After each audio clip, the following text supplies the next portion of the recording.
this. Okay, thanks. All right, without you guys, there's no reason for us to hold this. Yeah, the real reason why we decided to have this webinar, and then we want to appreciate you for first sparing your time to be on this webinar today, knowing that today is a workers' day, and then we all are supposed to be, fully relaxed and all of that. But thank you for taking this ride with us, and we appreciate you all. I would like to also appreciate our speakers, Sobio Ijaba, Sobio Ijaba, yes, Sobio.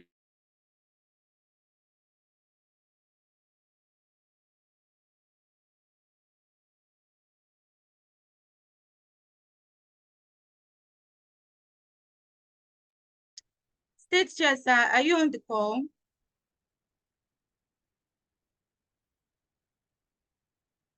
In this, when people saw the names, when people saw the flyers, they started to prove value to them, and then they want to be a part of the whole thing. Thank you very much, sir, for your time. I'd also like to I recognize the committee, because I think this is the only time I'll be able to speak, right? So let me just do all of the recognition before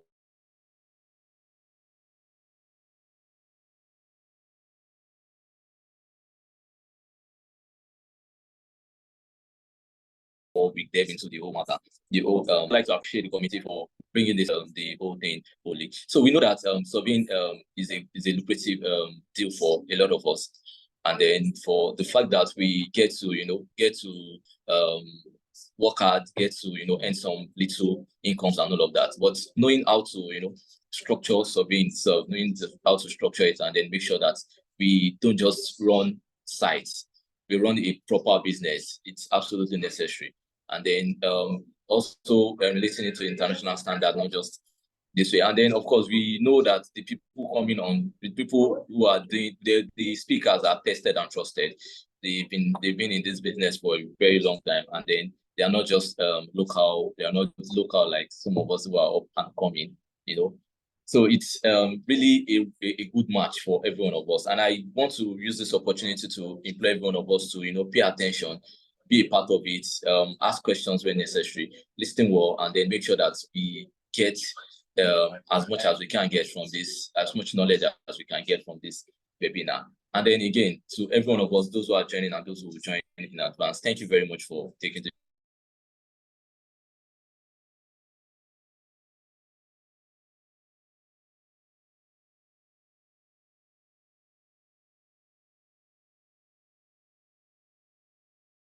we are looking forward to a very good time now. Over to you, Madam Moderator. Okay, thank you so much, Sovio Adedeji, for that welcome address. Sovio Adedeji, right? Thank you. Thank you so much. So we'll be going right to the next on the agenda. Okay.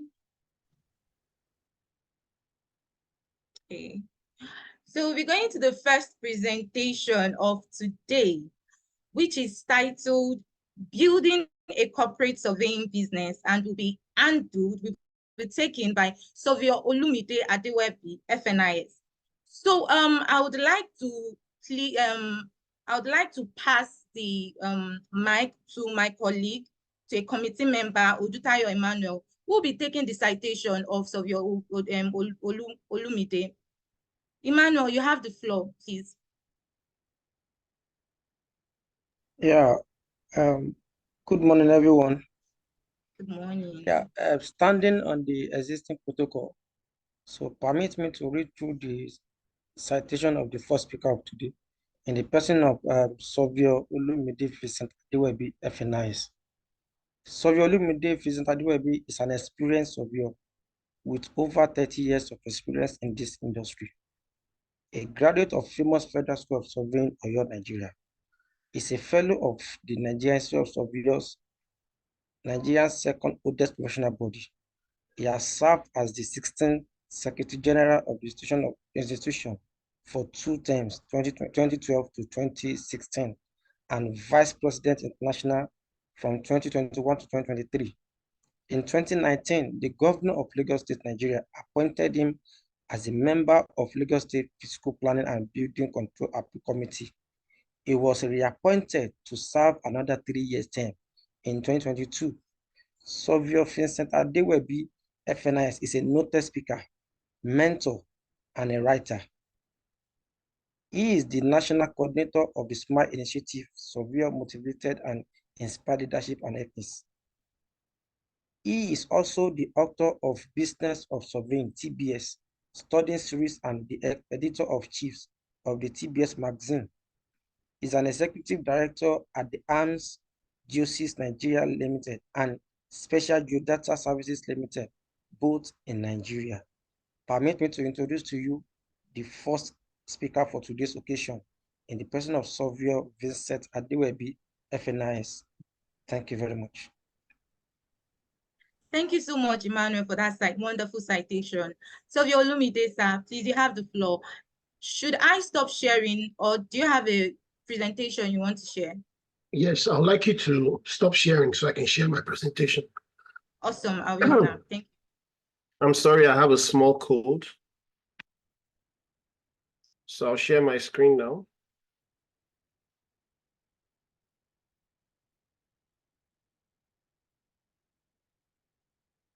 Good morning, distinguished YSN members of Lagos State.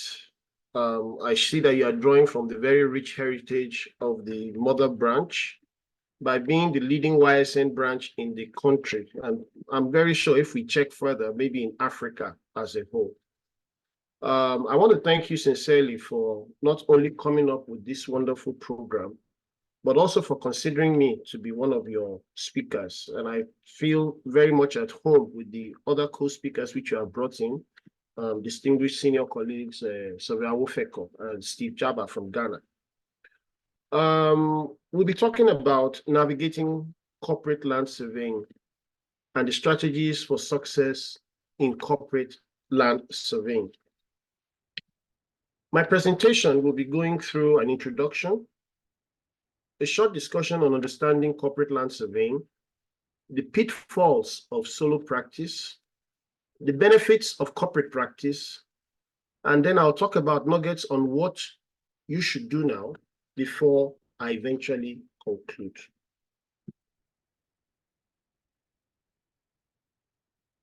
Today, I'm excited to share insights on how young land surveyors can excel in corporate practice while emphasizing the importance of corporate structure and collaboration. It's my intention to encourage young land surveyors to leverage on the support and opportunities available within a corporate environment. In a field as dynamic as land surveying, the support of a robust corporate framework can make all the difference in your career trajectory.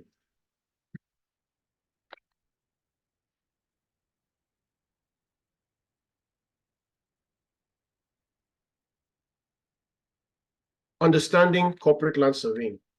Before I talk about the strategies, it's important that we understand why corporate structure matters. Corporate land surveying involves working within a team, or if you're not working within a team of partners, you're working under an organizational structure which provides invaluable support, resources, and opportunities for growth. While solo practice has its merits, and you all know that so many of us are into solo practice, embracing the corporate environment can amplify your impact and accelerate your professional development. So what exactly is it that Surveyor Adewebi has against solo practice? Let's talk about that now. Solo practice, while it is very tempting because of the autonomy it gives everybody that practices that way, can often lead to isolation and limited growth opportunities. Because you only have one head, two eyes, and just two hands. It's just you. You're the attacker, you are the defender, you are the goalkeeper. Without the support of a corporate structure, young surveyors may find themselves navigating complex projects alone, lacking access to mentorship, resources, and interdisciplinary collaboration. Additionally, the burden of administrative tasks and business management can detract from giving the adequate focus on your core surveying technical skills. So let's take a look at the benefits of a corporate structure. In contrast, corporate land surveying offers a supportive ecosystem where young professionals can thrive. Within a corporate structure, you have access to seasoned mentors, specialized resources and processes, and established processes that streamline project execution. Collaboration flourishes, and it allows for cross-disciplinary teamwork and knowledge sharing, ultimately leading to more comprehensive and successful project outcomes. What I'm basically saying here is that within a corporate structure, you have more than just one set of eyes watching the ball, which keeps you aligned on the path of success. So what are the benefits of a corporate practice? Leveraging on mentorship opportunities. One of the greatest assets of corporate practice is the opportunity for mentorship. Seasoned professionals within the organization can provide invaluable guidance, imparting their wisdom and experience to help you navigate the challenges and accelerate your growth. You are able to seek out mentorship opportunities within your organization, and you don't have to hesitate to ask for guidance when it is needed. Client confidence and market presence. Corporate structures often portray stability. Clients seem to have more confidence and they feel safer when they are dealing with an organization and not with just an individual. There is also the added advantage of being able to leverage on an established market presence, which makes the task of project securing and corporate marketing much more easier. The next advantage of corporate practice is access to specialized resources. Corporate structure often provides access to specialized resources and cutting-edge technology that may be out of the reach of a solo practitioner. This includes funding, state-of-the-art surveying equipment, to advanced software platforms. These resources enhance efficiency, accuracy, and innovation in your work. Take full advantage of these resources to elevate your capabilities and deliver exceptional results. Another good point about corporate practice is that it fosters interdisciplinary collaboration. Collaboration extends beyond surveying. You will have the opportunity to work closely with professionals from diverse backgrounds because your project scopes will be increased. This includes engineers, architects, urban planners, and their likes.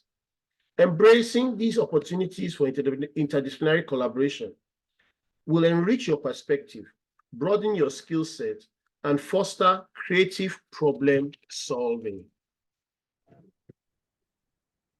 Finally, one big advantage of corporate practice is building a supportive network. Within a corporate environment, you are part of a larger network of professionals who share your passion for surveying. You are able to take advantage of the networking opportunities, not only within your organization, but also with the networks of every other member of your organization, which helps you to expand your professional circle. You're able to exchange insights and forge meaningful connections. Building a supportive network not only enhances your career prospects, but it also enriches your professional journey. So that brings us to the question, what should we now focus on?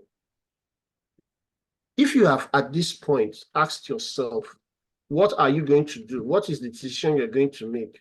Are you going to go into corporate practice? There are certain things you need to understand.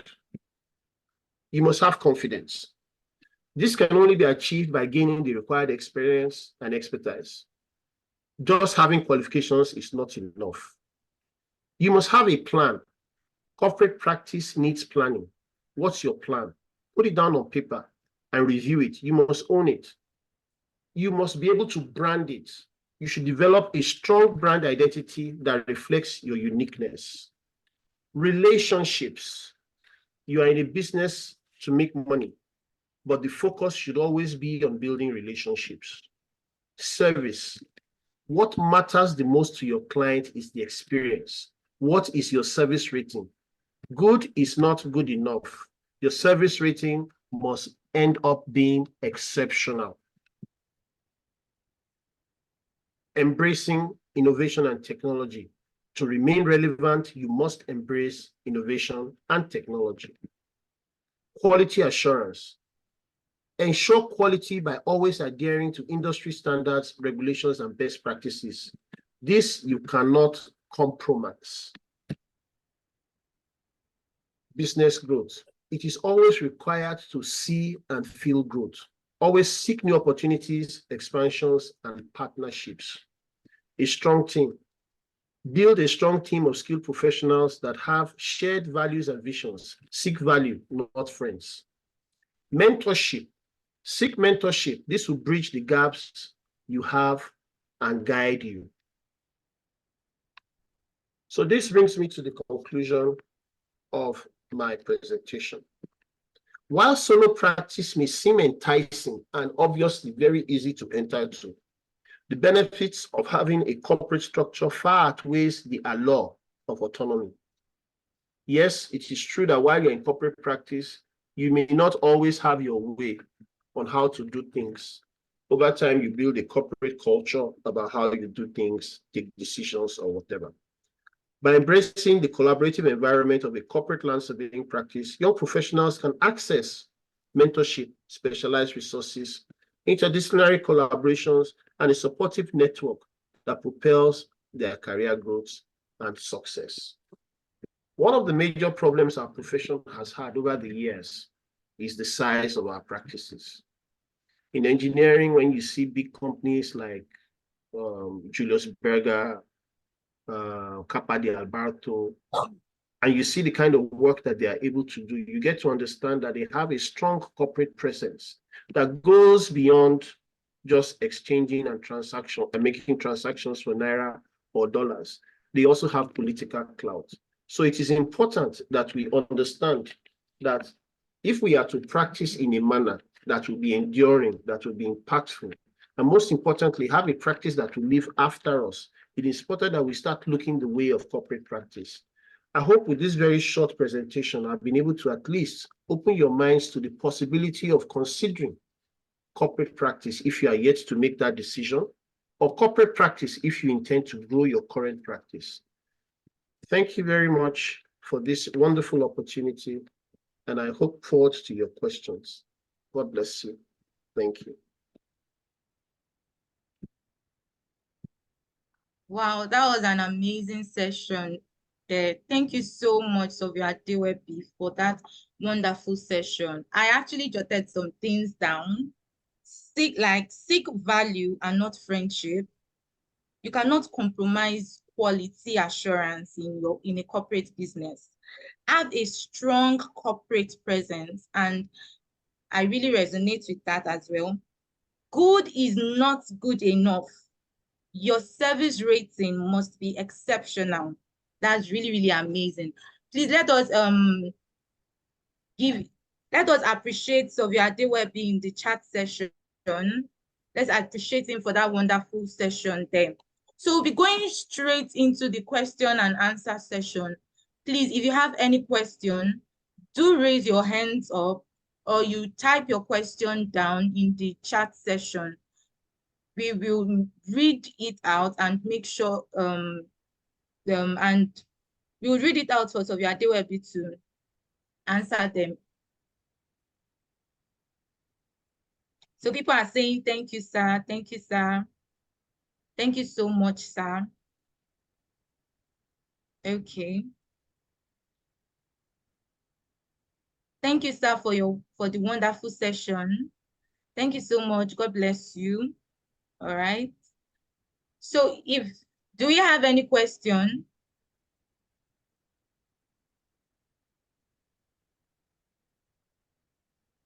I guess I'm lucky, no questions. Yes, I guess so. I guess so. That the session good was morning, okay. Please, there is a question here. Okay. Okay. Yeah, my question is this. Regarding let me say, a corporate body, if I kind of have interest to join a body, for instance, and I do 1 or 2 background check about the body, they seems to have grown very big. Is there any particular thing that body will tends to look about the person that want to join that body? Because the fact is that everybody wants something that is quite good or possibly ready-made already. So because I've seen the numbers of body of such that I so much have interest in. Is there anything I have to like prepare ahead that possibly the body may intend to like get to know about me, or is there any possibility that there is going to be a rejection or acceptance also? Thank you. You didn't mention your name, so I can address you directly. I'm sorry about that. My name is Savio Ganiyu Habib. Okay, Savio Ganiyu, thank you for that question. When you want to join, I mean, do you like football, Ganiyu? Are you a football Yes, sir. fan? You're a Yes, football yes. fan, right? Okay, good. Consider No, yourself a coach. I don't watch it much. Okay, it doesn't matter, but you like football. What I'm trying to say is that consider Yes. yourself a coach, and every morning that you're on the field, you have new players coming to tell you that they want to try out for your team. Remember, you already have players in every department. Now, if the person coming to you is no better than the people you already have on your team, would you be interested in the person? You probably would not. And that's why at the beginning, I mentioned the importance of you having confidence. I also mentioned in one of my nuggets, I said that seek value and not friendship. Anybody who's going to be part of a corporate organization must add value to that organization. So if you are pitching to join an organization, it's important you research them very well. Now, for surveying, what I can understand is that you don't have that many corporate practices. A lot of our practices are solo practices. I'm sure you will agree with that. Now, but do you know that young surveyors are sitting on a gold mine? There are so many old practices in which their owners are already above 60, 65 years and are currently thinking about their practices and how they are going to transition them. What is going to happen? Many of these practices are not digital, but you have the skills that they lack. So when you want to make your pitch to join a particular organization, to make it corporate by adding yourself to it, you have to find out what they don't have and how you can offer that they don't have. It is important that you make them realize the value you bring. So I think that is how I would advise you. If you actually bring value to the table, there can never be any rejection. There may be delay, but there will not be rejection. I hope that answers your question. Yes, sir, indeed. Thank you very much, sir. You're welcome. Thank you. Okay, we have another hand raised up before I take the question that someone dropped in the comment section. So Okay. Theophilus, you have the floor, please. Good morning. Good morning. Thank you very much. Good morning, Savio Adewebi. How are you doing, bro? My name is. I'm fine. I'm fine. My name is Savio Theophilus, and I have a pertinent question. So, in going into corporate practice, I wanted to just shed more light on on the scale of preference. Where does trust come in, and where does value sharing come in? So, I want to get into a partnership to start a corporate entity with someone. And where do I place the person's skills as valuable to the corporate entity we're about to start? And where do I place the trust in the person, irrespective of the fact that we're going to do a lot of documentation and MOUs and stuff? So what role does value, when I mean value, I'm talking about the skills and the expertise of the person I'm getting into a partnership with, and where does trust actually come in? Where do we place those two things in getting into starting up a corporate entity? Thank you. We're all into professions for a livelihood. That means we're all interested in money. I won't be naive enough to tell you that money should take a back seat. But the issue here is this. Partners in a corporate practice must complement each other. you're not really going to have any serious advantage if your skill sets are the same. But the issue of trust means before you talk about trust, you have to talk about belief.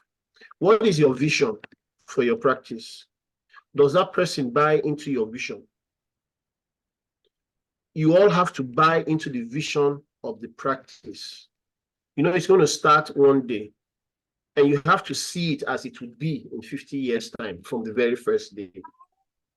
If you don't have that belief, if that belief is not strong, I don't see how your trust will grow to a point it will be as strong as your belief. You see, we can have all these documents, legal documents, saying who gets what happens if anybody wants to leave. All those things are good. They're nice. But you find out that they are more useful when we are not around and things have to be sorted out. But while you are still there, somebody who's not interested is not interested. The documentation is not going to change his outlook. And when you talk about trust, they must also put in place understanding. When we say that the other parties must complement each other, that is not to say that you must all be of the same ability. Some people are going to have to grow within your partnership. And that means the man who has the most has to be ready to cover up for those who are not up to his level for the particular time. But the important thing you must see, which will bring trust to you, is the sincerity in which everybody applies themselves within the partnership. Honestly, I will be very open with you. It's not an easy kind of practice. It's not an easy kind of practice. And I can tell you why straight up. If you're in a corporate practice and you land a check of ₦1 billion, unlike a solo practice, you can immediately dip your hands into it and start spending it. In a corporate practice, you can't do that. I mean, everybody has to know why we are spending and what we are spending on. A lot of us don't have the temperament for that. A lot of us don't have, and really, you don't get born with it. It's something you have to agree to do, get to learn. So I think trust has its place, skills has its place, but buying into the vision and having the belief is paramount, because anybody who believes that this partnership is going to work is going to be ready to do everything possible to make sure that it does. I hope that answers your question. Yes, it does. Thank you very much for being thorough with that response. You're welcome. Okay, due to time, I'll just go straight to the questions in the comment section. The second speaker is already on the call, and I would like to quickly go through these questions. Maybe just 1 minute or short. I'll give you very short answers, don't worry. Thank you very much, sir. So Dara Tejo mentioned that you mentioned a benefit of corporate team is to work with professionals from other disciplines. Can you please expatiate on that? If your firm is a corporate firm, you tend to attract business outside what is generally expected within the surveying firms. Corporate clients tend to look for corporate service providers. So many of these corporate clients are from other disciplines like engineers, urban planners. So you get to work with them in the course of your work. Sure, you understand me? Okay. So that's what I meant by that. All right, awesome. Thank you, sir. So I'll read the 2 other questions at once. So you just give answers to them at once. So what are some challenges faced by land surveyors in corporate settings, and how can they be overcome? Now, the second question is, for up-and-coming professionals, is there room for mentorship in corporate organizations / teams? Then, yes. Okay, go ahead, so I can take them off. Okay, then Oluwaseun Adekunle mentioned that, thank you, sir. It's an in-depth and insightful one, but I'm of the opinion that enough have to be done, as in awareness and sensitization, most especially among surveyors. Also, I think to have a long-term span business that will even outlive one corporate practice should be considered. So those are the questions, sir. It's just a comment. Okay, it's a comment. Let me just say a comment. You need to have trust to be in corporate practice. You must be ready to always improve your game and always contribute to the general whole. If you're not that kind of person, corporate practice is not for you. Do you get mentorship in corporate? Yes, you will. I mean, how when you go to work and there are 3-4 surveyors in your office, how will you not learn something every day? There's no way you will not learn something new every day. So working in a team always brings out the best in you. You learn from others and others learn from you. So that is a given. Awareness. This is business. You don't tell people how to run their business. If you want to fry akara on the side of the street, fine. You sell it for 50 naira per ball. If you decide to take your akara to Ikoyi and you open a posh shop where there's AC, television, people sit down and watch Premier League, you can sell the same akara for 5,000 naira a ball. People will still buy it. So there is no law that will say you should not practice swimming. But remember, the bigger the head, the bigger the headache. So that's what I would like to say. Hello, can you still hear me?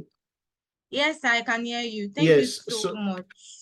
Yes, for that. you can give others my contact details. If they have more questions, they can always get in touch with me privately. We can always talk. Awesome. We will. Thank you so much. We will, sir. Thank you so much for this session, sir. We are really happy and glad you are here, sir. Thank you.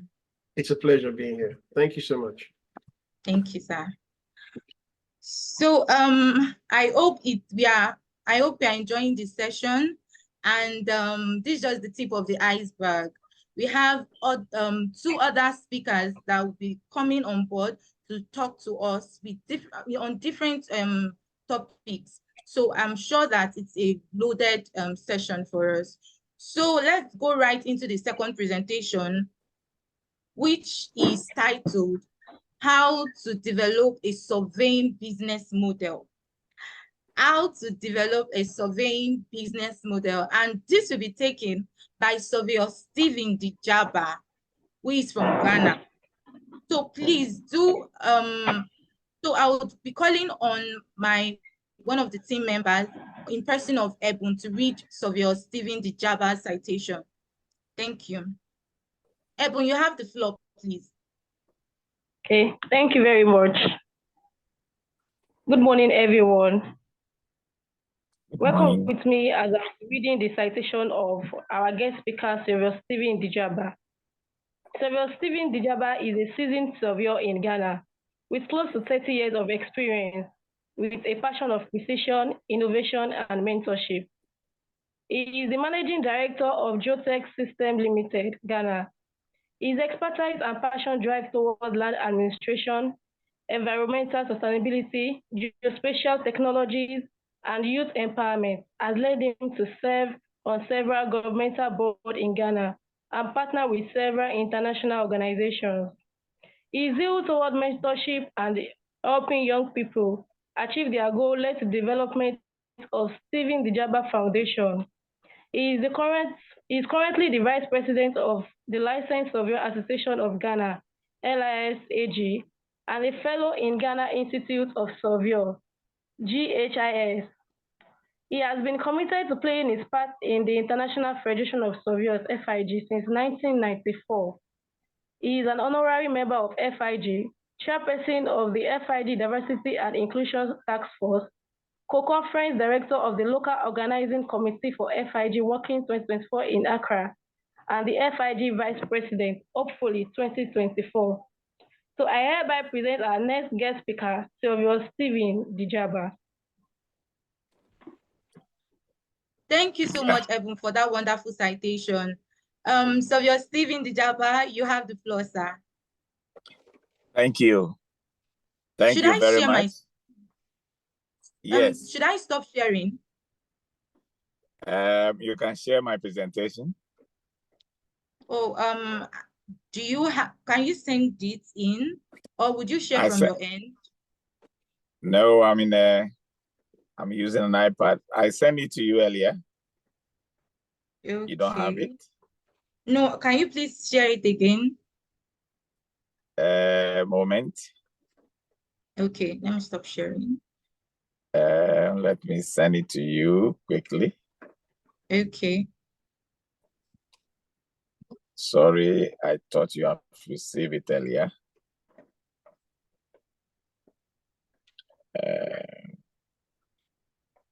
Okay.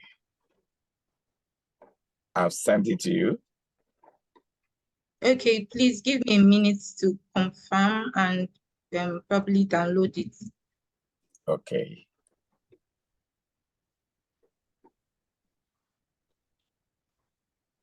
Apologies, everyone.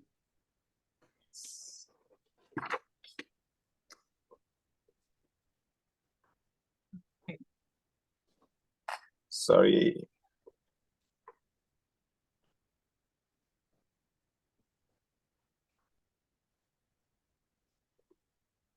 Okay, I have received it. So I just want to download now.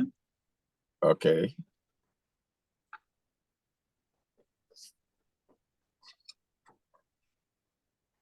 So for everyone that registered, we'll be sharing the speaker slides with you all so that you can go through it at your leisure. Okay.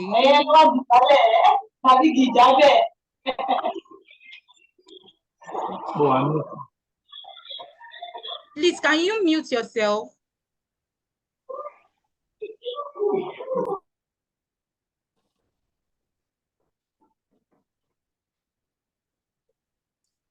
All right.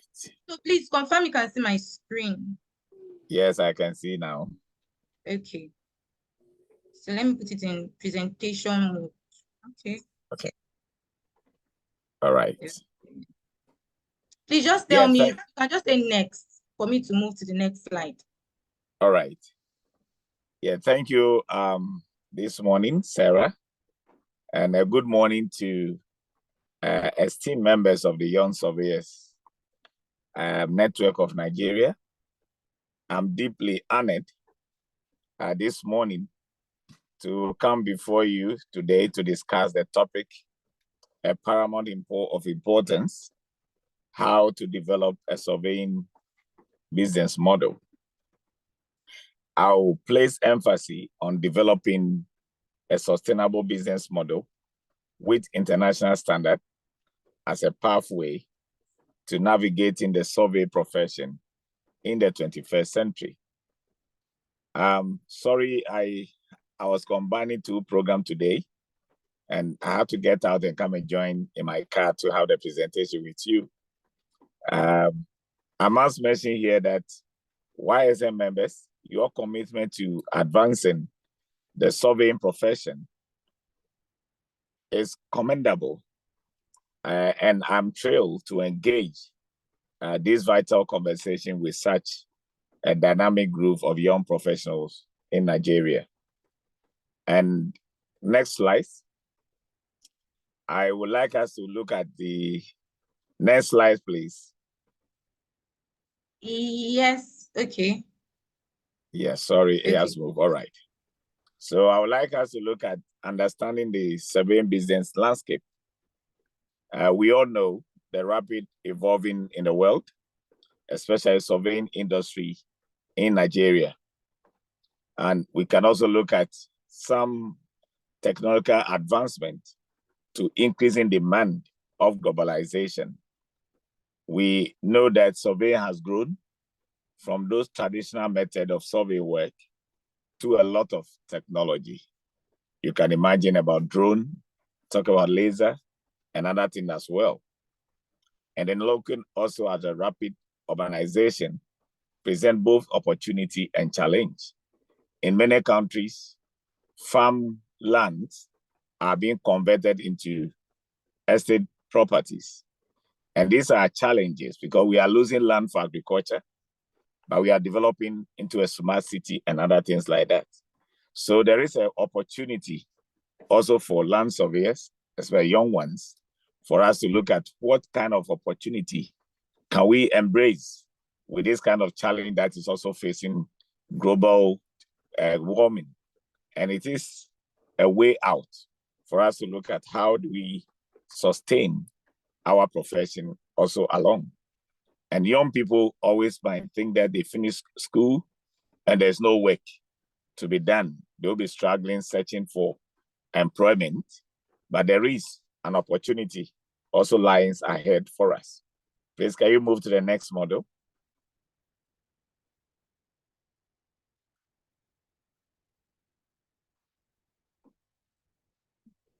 Right.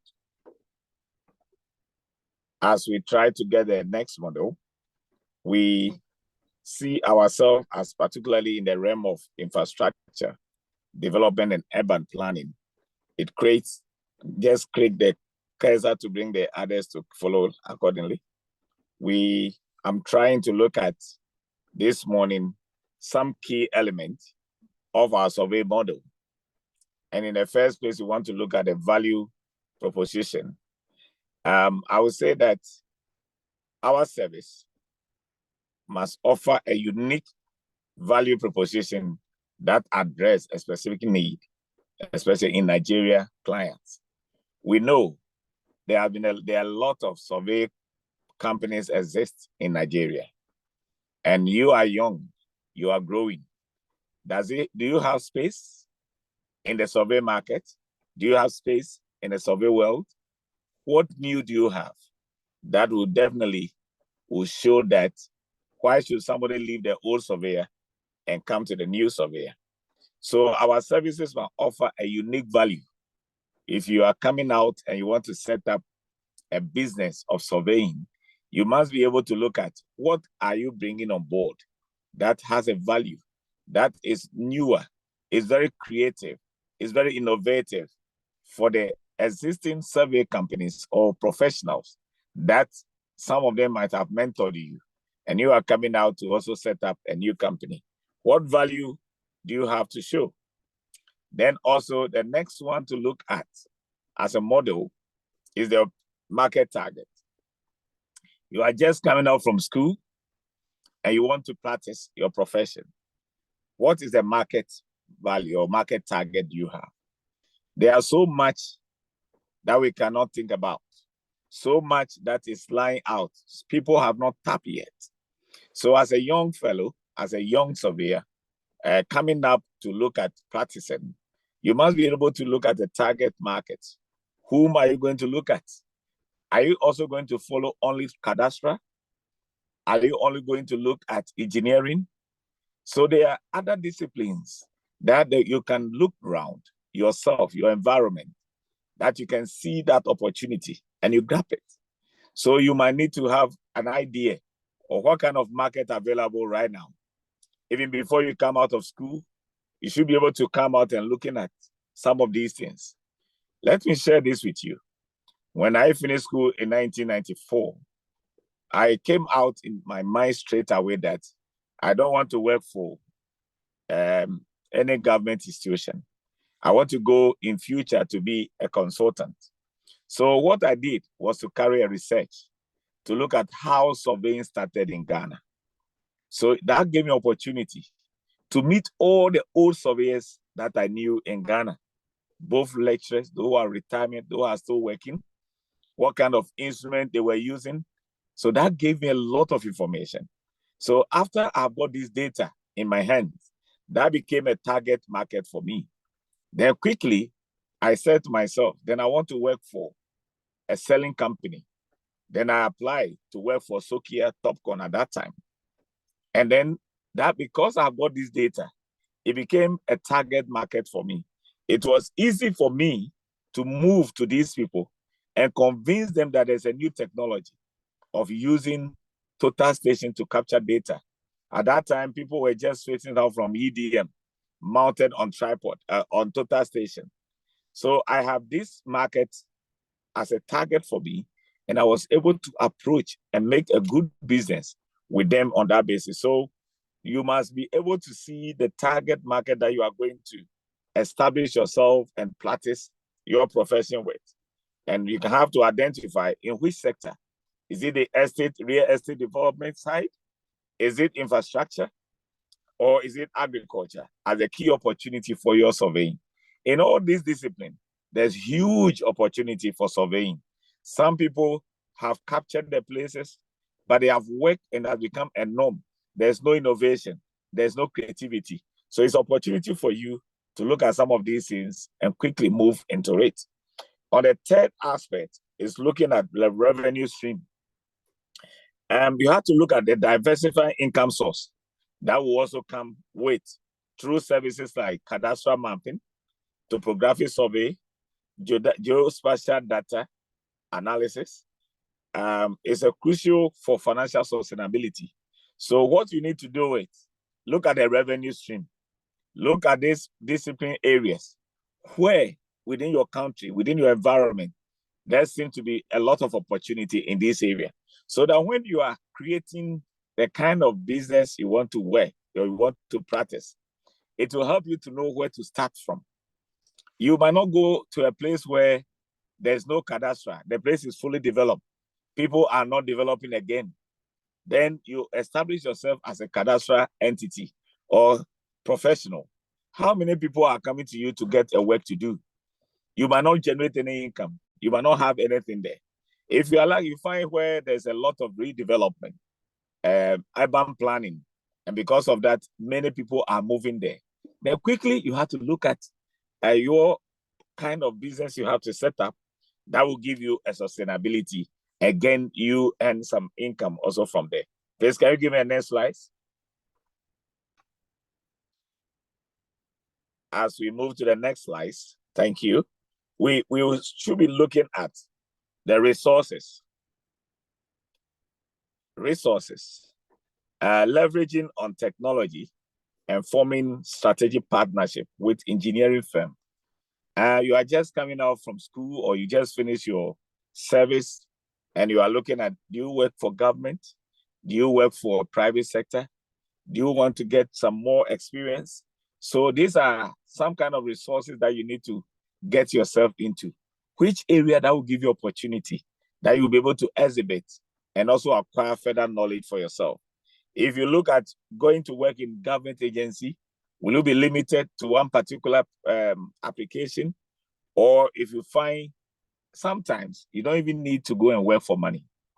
You need to work for experience. So identifying, and then you can see how you can partner because you need a market, you need some exposure. So there could be some engineering firm, just go and do attachment with them. If they are not even paying you, have resources to find money to go and stay somewhere, just tell them you want to work with them, just to share some kind of knowledge and exposure with that kind of business that you are going to. So you move there from 6 months, probably even to 1 year. That will give you some kind of opportunity that will enhance your capability because you need that kind of resources. If you want to go and practice and you are limited, when you set up a company, who will come to you? Because your experience is limited and nobody will approach you for this instance. So, and sometimes you want to work in government agency, they will advertise. They say they are looking for 5 years experience. Where do you get it from? And nobody is also employing you. Just go around and go and look for a company and then associate yourself with. Or probably you go around and look for a business. Somebody is looking for a surveyor to survey a large tract of land. You don't have equipment, you don't have an office. What do? Just go and take the contract. Go and look for a firm and go and strike a deal with them. By the time you finish, just give you some 20%, 30% of, you can negotiate as per how your negotiation power is, and you are able to get some resources. That is able to help you to build your capability for the life ahead of you. Then the next one, as model, you need to look at the cost structure. You see, managing expenses effectively while maintaining quality standards and competitive pricing is essential for your profitability. Sometimes you set up a company or you want to do a work, some people are not considerate. They just look at thinking that they want a work to do. So they just drop the price. They just go very low just because they want the work to be done. By the time you finish the expenses on the project, you have nothing left in your hand. It means that you are wasting your energy. You should be able to calculate and work out very well to see whether this kind of work you are going to do, what standard you are going to provide. Young surveyors, if you work anyhow, nobody calls you again. But if you make it a point that any work you do, the work must advertise you. You are there. This is a model you have to create for yourself. You know, I started my company in 1996. I joined, when I finished, I realized that I don't have the capital. So I need to find someone who have money, who will be able to help me to work together. So I started working with this man. He started paying me very minute money. I could not do anything with it, but I was happy. Because my idea is not the money I'm going to look for, but I'm going to partner him to get an idea or kind of knowledge that I have to assist me to have a company and work with. So when I joined him after 3 months, and I went to sit down with him, and I shared with him the vision I have. And I said, can we use your company to start doing some survey work because I'm a surveyor? They said, oh, why not? My model of the business presentation I gave to him shows that now, if somebody wants to buy instrument and they don't have money, I ask him to buy 4 instruments and put that in our office. So if you have a project and you want to work and you don't have money, let's rent the machine for the person. It was a new technology, so they don't know how to operate. So it means I have to go to the site, train them, work with them for 1 week or 2 weeks before the surveyor will be able to pick up and I lead them. By doing so, I am learning, though I'm making some money, and it's giving me exposure as well. So within 6 months, I changed the turnover of the company. And everybody within the network of Sokia started hearing of me. So you have to be able to look at what kind of standard you need to do. And when we were working, one thing that I put in my mind is that any work that we do, the clients will always come back to us because I followed a standard. Fortunately, when I started working, I had opportunity to meet several times with Sokia international partners. So we discussed high level and ISOs in practicing of our profession. So that gave me edge. So whatever we do, we're putting our mind a standard. And then we said that you will not lower our job, our work, just because of money, but let's keep a standard. And that has been able to fly all this while along. And that has given me a lot of opportunity. And I'm proud of the company I work with till today. One of the things that we also need to look at the key activities. When you are trying to come out and have a model or a business of yourself in survey, one of the good things you have to do is like, what kind of key activities that you have to look at. Conducting a field survey is one of the key things because any kind of work you do, any environment has a different work and a different model. And you have to check and see in every field you are going, what kind of data that will require. And then you also look at the data analysis because when you capture a data, you have to check, analyze the data, profile it before you give out to your clients. And then also you need a lot of client consultation. You don't just work. Let's create an environment where the client will feel as part of you and you also become part of the client. Sometimes we only think of money, we work for the people and we leave them. It doesn't give a sustainable business practices. Create a relationship so that client will come to you not once, but for the rest of their life. If anyone trying to catch them up, they will never go because the relationship you have created is more than a marriage. And it's something that we need to look at. And it is the fundamental that when you want to have a good business, your relationship with the client is something that you have to do. And that also underpins the delivery of the high quality survey solution that you provide. Because if you don't understand the real need of the client, you will think what is good for you and you will do that for your client. And the client will not be satisfied. But when you have a strong consultation and you discuss, that will be able to give you a real need of your client and it can do that. And that gives you a very positive aspect. As a young surveyor, don't rush in making money. The best thing or the best tool that you need first is to create a real relationship. And no matter, somebody could have the best equipment in the world, could have the best experience in the world. If they don't have a good relationship with clients, they will never make business. You cannot have the knowledge all that you have. But one of the things that when you have it is good for you in this business life is your relationship. So learn how to build a strong relationship, and that will lead you to a very good business practice. Thank you. Can you go for the next slide? How many minutes left for me? You have 5 minutes left, sir.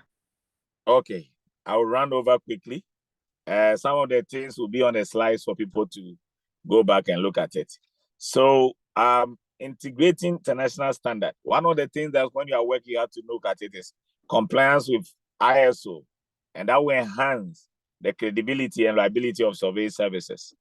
It is very, very important for you to look at that. If you don't go by compliance to some of these standards in GNSS, in photogrammetry, in geospatial, and you just do anyhow, it might not give you that kind of reliability that you may have as a company.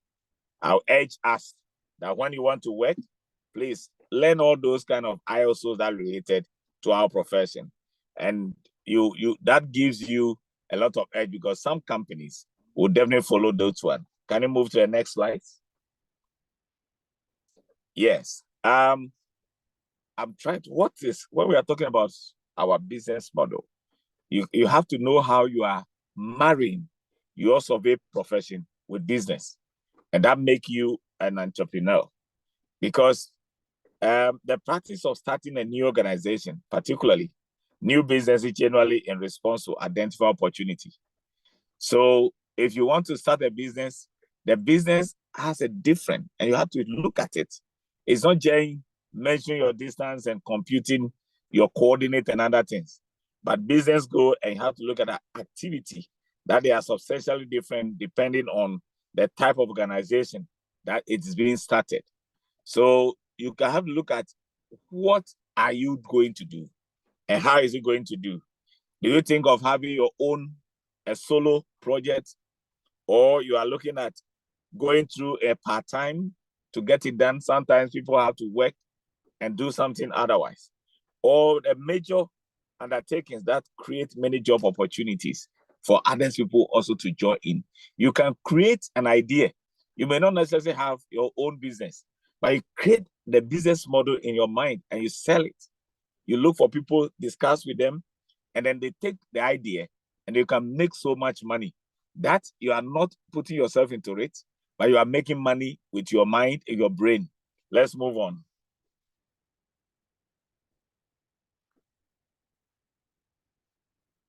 And you must be able to look at embracing technology, because if you are not embracing technology, you'll be left behind. Let me share it with you quickly. We all know Nokia. Nokia was a very good product for mobile phone. They started mobile phone, but they could not embrace technology. And look at what has happened to Nokia today. Now, there are a lot of phones on the market that nobody knew them from the beginning. Now they've taken over just because Nokia could not embrace technology. Whatever business you are trying to do, please remember, technology is running very fast, and get yourself adapted and move yourself within the technology. Quick, move on to the next slide. So the world full of business. So we have to look at other businesses that when you want to do survey consultancy, manufacturing. Sometimes some of these businesses come and look at what do you want to do? Do you just want to buy and sell, or you want to manufacture a tripod, whatever you wanted to do? Is it a service you want to run? Some of these are businesses that comes up, and these are type of business are like enterprises. But what kind of business you want to go to do? You are looking at survey consultancy. To what level, to what standard that you want to do? Do you want to do it yourself? I always share with the young people that, when you come up from school, you want to start a business, it's difficult. You can't buy one total station, you can't buy one GPS, but 5 of you can come together and start a business. Just buy one equipment and then use it to start working.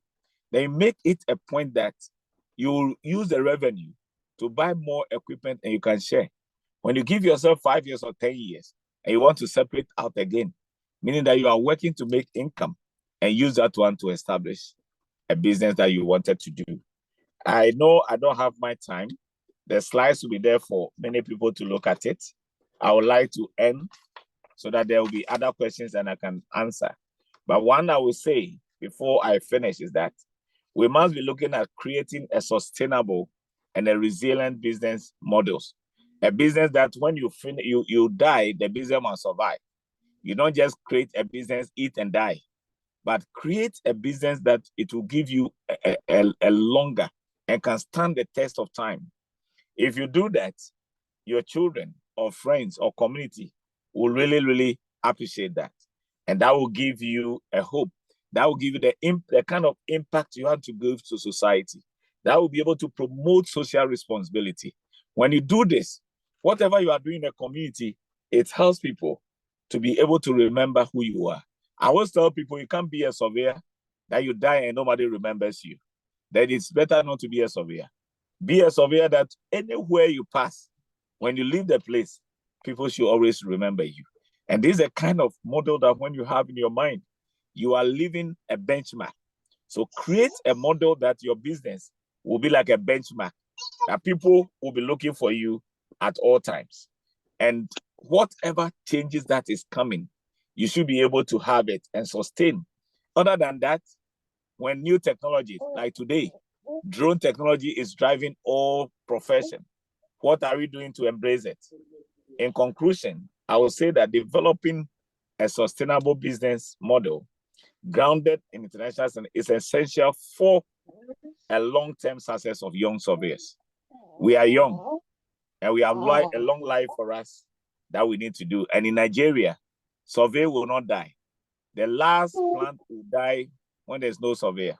So surveyors, we are very important in beginning of life and in the end of life.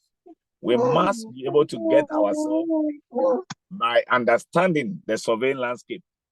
And then we'll be able to integrate all standards into it. When you don't work with standards, you will be left behind. Then embrace sustainability. We can position ourselves for growth, excellence in our profession.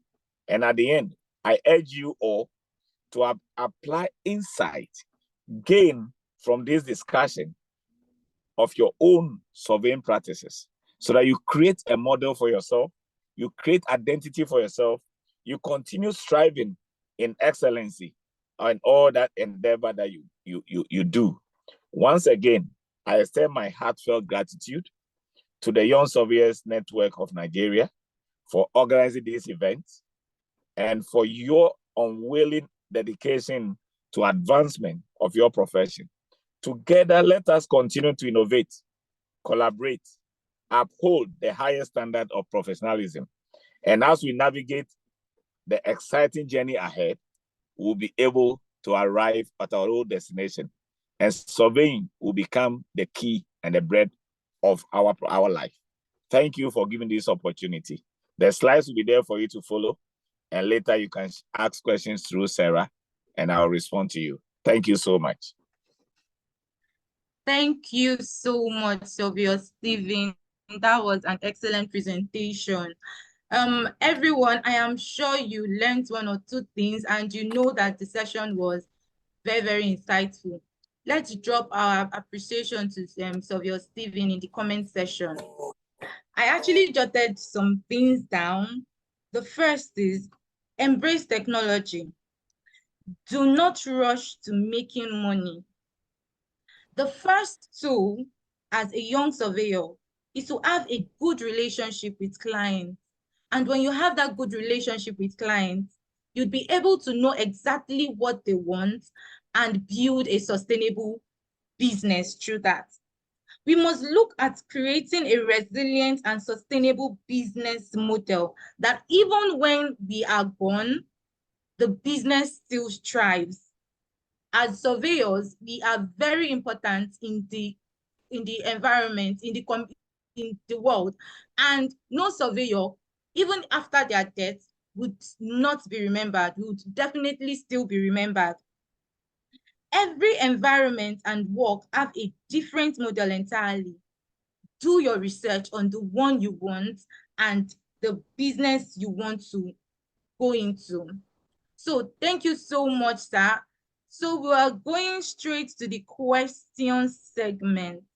Please, if you have any question, do raise up your hand, signify by raising up your hand if you want to speak, or you type in the comment section.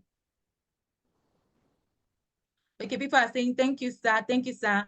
Excellent presentation. Well done, sir. Appreciation. Thank you for the presentation, sir. So if you have any question, this is the right time to drop your questions now. If you have any question, you can drop it in the comment section, or you raise up your hands. You signify by raising up your hands, and we'll give you the floor to speak.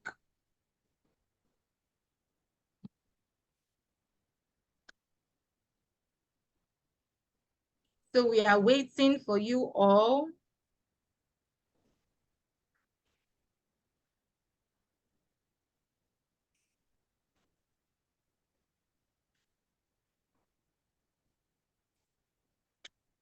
Do we have questions?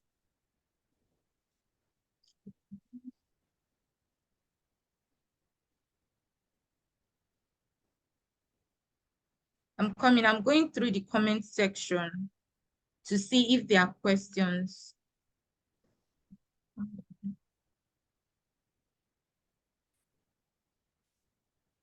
Okay, there are no questions for now. There are no questions for now. Please do signify. Please do signify if you have any question so that we can take the questions now, because we are running out of. Okay, so with that, Saviour Stephen, we want to say a big thank you for the wonderful session today. And I guess there are no questions. It was quite explicit, and I guess everyone understood the session. Everyone understood what you said, and it's something that I actually resonate with. As young surveyors, we would want to quickly jump into having our own businesses, maybe after school. But I love the story you told about how you did yours. You actually did research. So that shows the importance of doing research to know what is the unique value that one is bringing into the profession, and who is our target audience. These are the kind of questions we need to ask ourselves so that we know how to build a sustainable surveying business model. So with this, we have come to the end of the second section. The slide, as mentioned earlier, the slide will be shared across to us very soon. The slide will be shared across. So without much ado, we'll be going to the next. We'll be going Before to the next. Before the next speaker, if you only mind giving it some 1 minute, I want to thank you very well for the opportunity you have given to me. And then I want to use the opportunity to invite all young surveyors on this network to attend the Ghana 2024. It's just 17 days away from now. So many people who have not yet registered, there's still an opportunity for you to attend the Ghana conference. It is a moment of experience. Over 500 foreigners have registered that they are coming to Ghana. There are a lot of nice sections that when you attend, it will also benefit you. You have opportunity to learn new technology and new way of life. So if you have the opportunity, please don't hesitate. Register, get onto the bus, be in Ghana for just 3-4 days, and then you make yourself a very good gain. Thank you so much for the opportunity once again.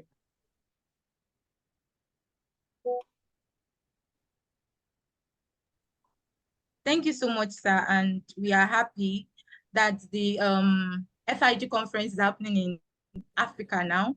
And hopefully we would have a lot of representation from YSN Lagos there. Thank you, sir. So we'll be going straight into the third section, the third presentation. A minute as I share my screen.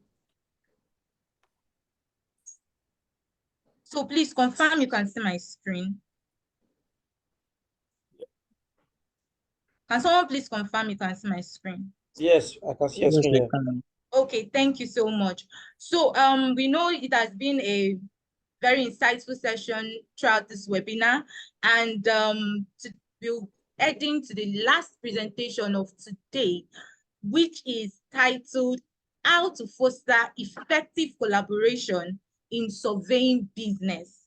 This will be taken by Surveyor Abiodun Awefeko, FNIS, and I'll be inviting my one of the committee members in person of Marcus to take Surveyor Abiodun Awefeko's citation.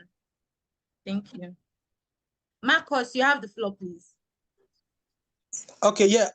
Good morning, everybody. And without noise, can we not hear me? Yes, I can hear you clearly, Marcus. Okay, yeah. So our next speaker, Surveyor Awefeko Abiodun Awobiyi, FNIS, is the CEO of Quest Consolidated Limited and registered land surveyor / GIS analyst. His professional qualifications are registered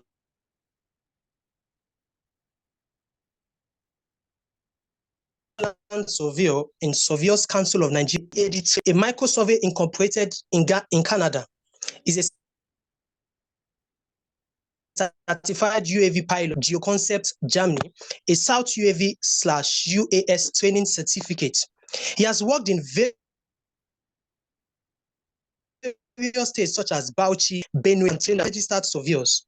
He is a fellow of Nigerian Institution of Surveyors, NIS, and also a member of Geography of Nigeria.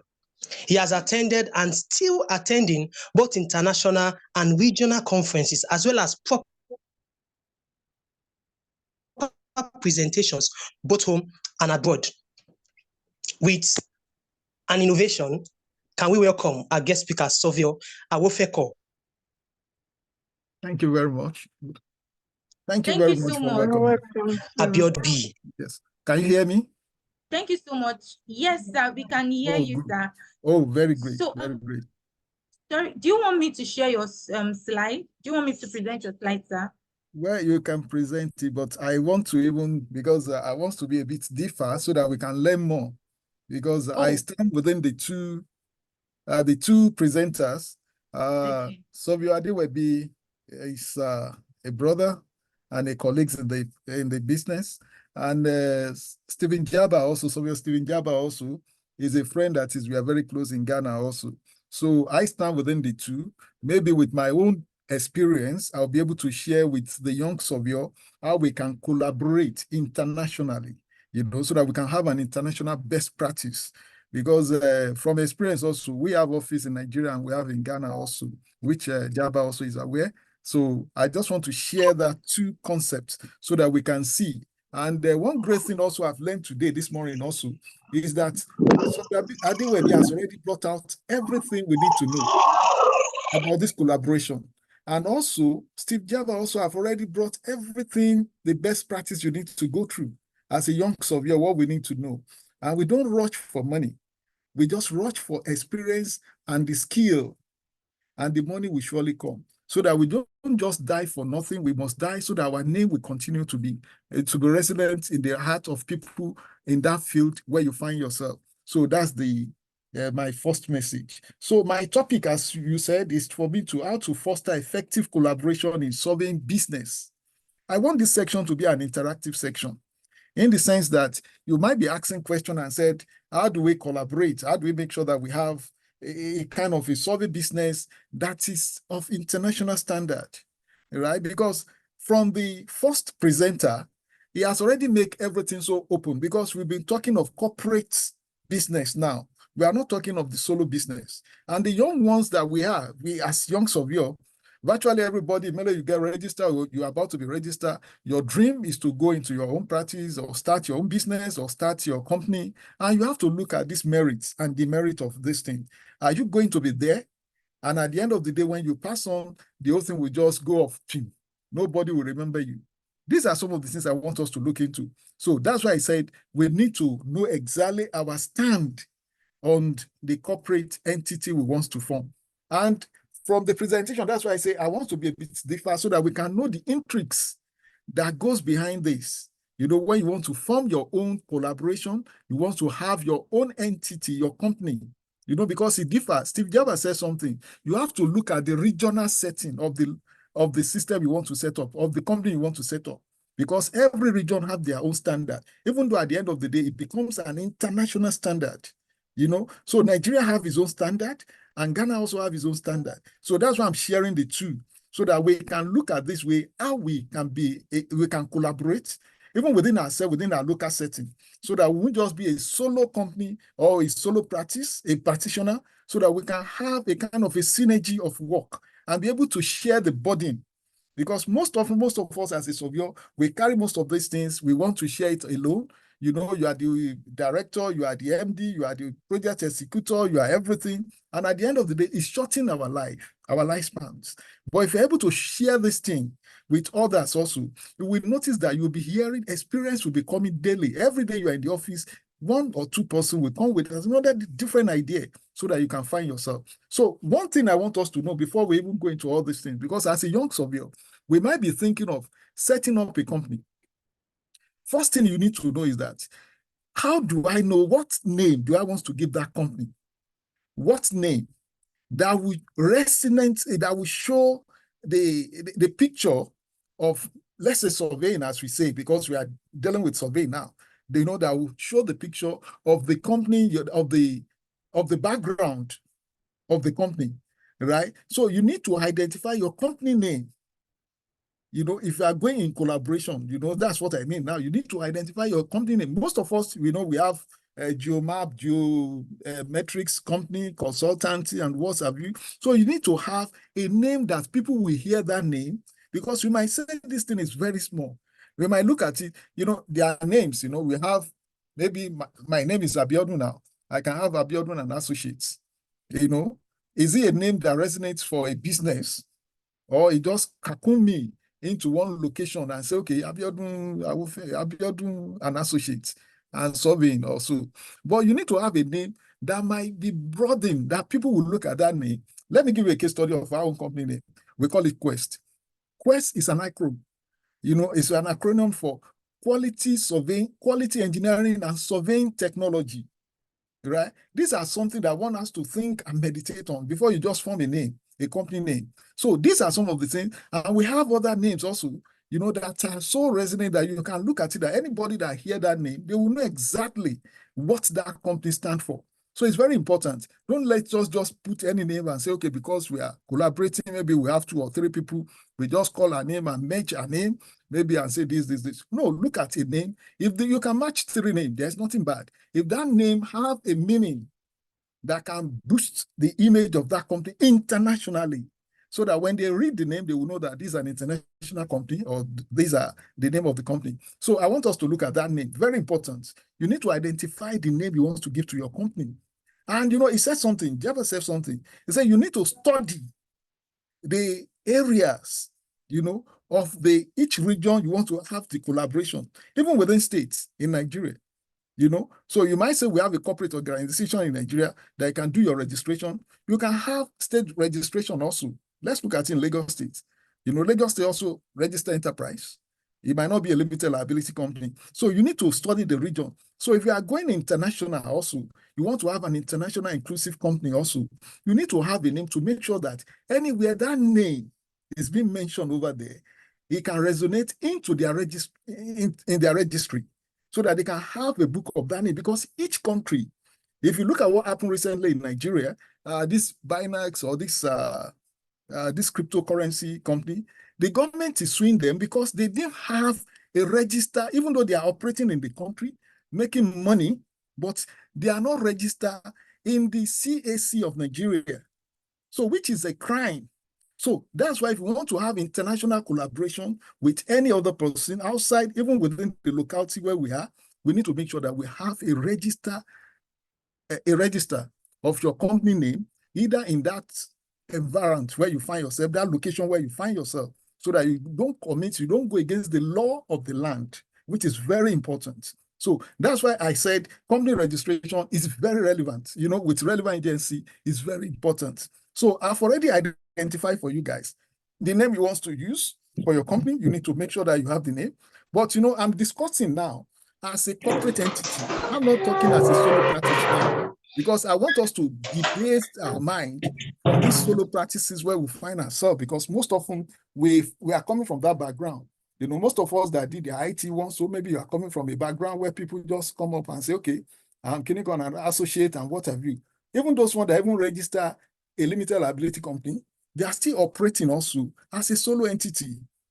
They are putting the family name to make sure that they make up to cocoon that business entity so that they can say that they have a formidable name.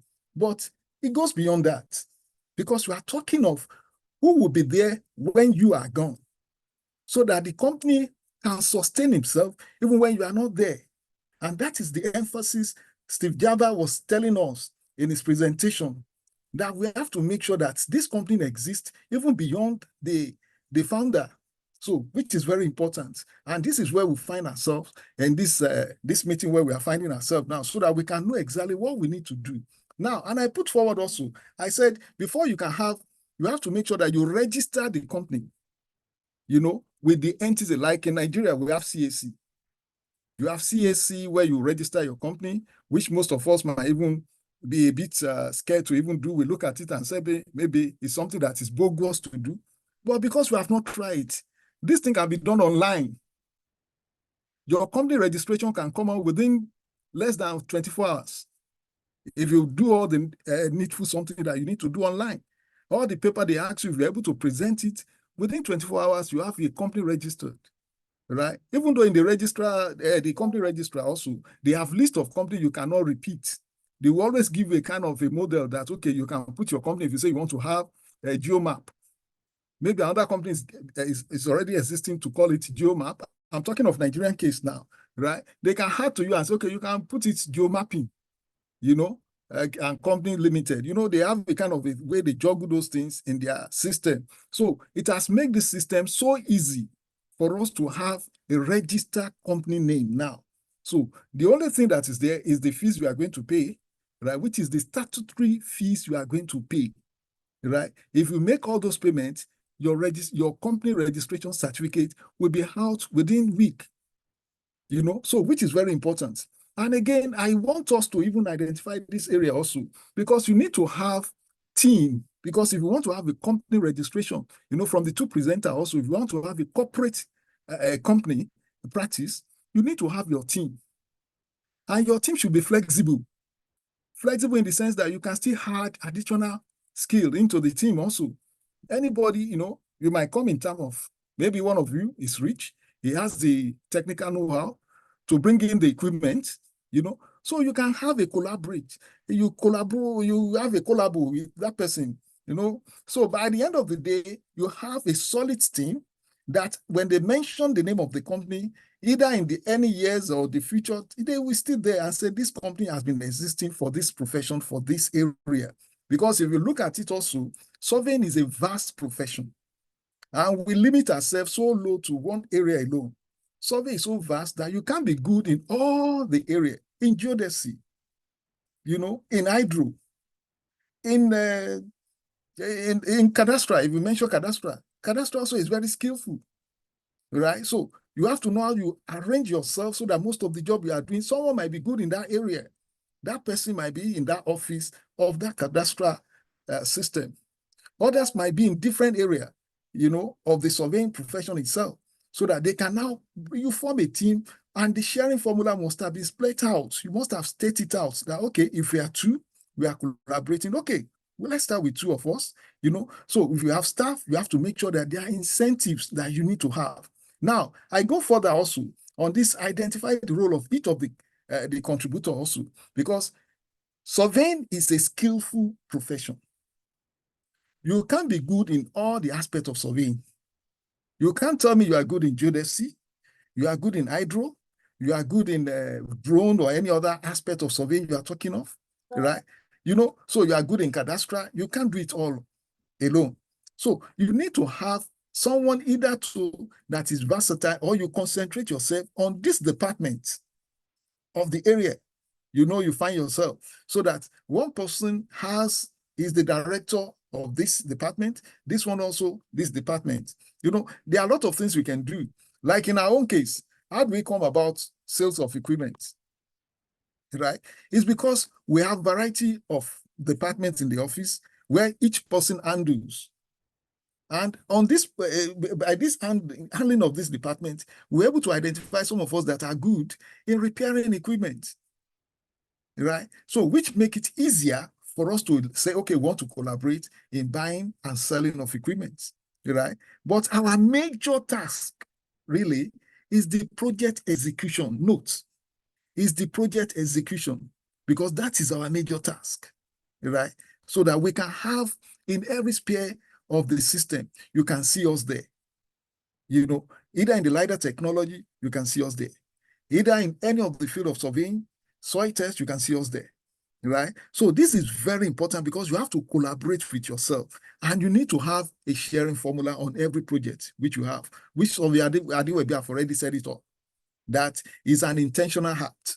It's not something you just develop on yourself and say, okay, because when you have the money that comes in, if you are a sole practice, you can dip your hand into any money that enter into the company, and you spend it the way you want to spend. But in this act, you have to make sure it's an intentional. And the higher you are, the higher the number of your contributors, the better your practice also. And I will even tell you also, your intake will be great also. It won't be collaborative when you are doing it on your own. You are only confined to one area. But with this multiple of people you gather together, you expand your scope, and you make sure that your attitude towards work is coming up. Now, that's that. So you need to identify the area you want to work on as a surveyor, as a group that wants to work within that phase. If you want to work internationally also, it's still the same principle. It doesn't shift. The way it's been practiced here in Nigeria is practiced in any other country, right? So you have to make sure you identify those areas. So as a young surveyor. Now, and I went in also, if you go to the next slide there, I tried to identify some of the areas we need to look. Let's look at the case study of Nigeria. Nigeria is a peculiar area in the sense that if you want to do your company registration, you go to CAC, which you can do it there. At the CAC, you register your company. You have your CAC certificates. You have to register for the thing that's tax identification number. Because one other thing that most of us miss as a professional, even as I'm talking now, I want to know the number of us that are paying our tax. We are not paying tax. It's very important. Even to the state, you need to make sure that you pay your tax to your income tax at the end of the year. You have to declare it to the state so that you can pay it. So if you have a corporate entity, you have to make sure that all these tax also at the end of the year, by December, your auditor is around to make sure that he audited the whole thing, and you pay to the government, so that all these things can go very easy. If you are embedded into all these things. And this money is so minute, but most often, because we are solo company, we don't want to pay this. And at the end of the day, it limits your job scope, because you will be limited to the job you can apply for. So if there are bigger jobs that are coming up in the one company or the other, they will not give you, because the first thing they will ask you, they will say, go and bring your 3 years tax clearance. When you have nothing to pay, to show, you can't get the job. So it's very important. So you have to make sure that you have your tax payments every year is being paid. Start from your little beginning. You don't need to start so big, right? If the company starts this year, you register the company this year, you can even tell the government, because they see your registration, you can declare nil payments for the subsequent 3 years, because you have not started practicing, right? So you talk of the value-added tax also. On every job you are doing, we make mistake as a professional also. We need to make sure that we pay tax. We pay also the value-added tax. That's the VAT. We have to make sure that it's there. We are paying all these things. And all these things is so important. That's why I brought in the business bank account, right? Immediately you register your company as CAC. If you open any bank in Nigeria, case study of Nigeria, and similarly also in Ghana also, right? It's very also obvious that the tax officer of the federal government or the state, they monitor your account. They can see the account that, okay, this company Quest, certain amount of money enter into this account today, right? So even though the bank will deduct their tax and deduct their VAT, you also have to make sure that the necessary VAT that is on that payment and tax also, either from the point of payment, is remitted to the government, right? In Ghana, it's very important. I will tell you this, you cannot miss that in Ghana. Even Nigeria, we might subvert it, but in Ghana, you cannot. As we are executing project, we are paying every month. You have to make sure you pay your VAT and tax. Very important. And also, the same thing here in Nigeria, right? And this is what limited us when it comes to corporate entity, when we want to form a company in a corporate entity. So all your bank payments, you know, is being seen by these officers. So you cannot, you can't escape it, right? So even though if you go back and say you don't want to do it, you don't want, well, they will say, okay, don't pay. It means you can't get bigger jobs. So you are limited. So it's as good as solo practice also. Now, there are other things that you need to do also, which is very important. You are paying your tax, you are paying your pension, you have to make sure you have a formidable staff that you are able to pay, you know, their pension, because at the end of the day, in Ghana, they call it social security, right? So you have to make sure that they are there, because those are the things that makes a company to be on that standard that people can look at as a corporate entity. You know that, okay, you are paying, even you yourself as a young surveyor, you know, you have to make sure that you are even remitting certain amount of money for your own pension when you retire in the system, because you might say your children will take care of you, right? Well, good.